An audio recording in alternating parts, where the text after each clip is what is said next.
Next district registrar, ఇది చాలా మందికి తెలిసింది. Registration services, be it marriage laws కావచ్చు, ప్రాపర్టీ రెగ్యులేషన్ కావచ్చు, లేకపోతే legal compliance of everything, property, stamp duty collection, document verification, ఇవన్నీ కూడా ఈ రిజిస్ట్రార్ చూసుకుంటారు.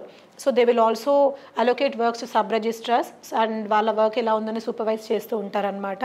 So stamp duty collection, revenue management, ఇదంతా కూడా వాళ్ళు చూస్తారు.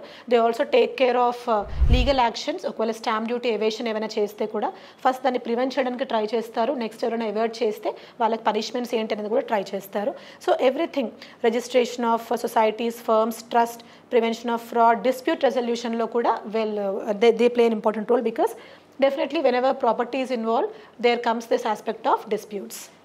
ఇదంతా మీరు చూసుకోవచ్చు. District registration, implementation of government policies when ever it comes to online payment services, ఈ రిజిస్ట్రేషన్, వీటన్నిటిలో they play an important role. ఇది కూడా ఆఫీస్ డెస్క్ జాబే. పీపుల్తో ఓన్లీ ఆఫీస్లోకి వచ్చిన పీపుల్తో ఇంటరాక్షన్ ఉంటుంది, కానీ you may not always go outside the field. కొన్ని property related issues ఉన్నప్పుడు మాత్రం మీరు వెళ్ళి చూసుకోవాల్సి వస్తుంది ఫీల్డ్ విజిట్స్లో. But rest of the things మీరు mostly you will work as a desk job. And digital పరంగా ఎప్పుడైతే డిజిటైజేషన్ పెరిగిందో it's more of a desk job, అలా చూసుకోవచ్చు.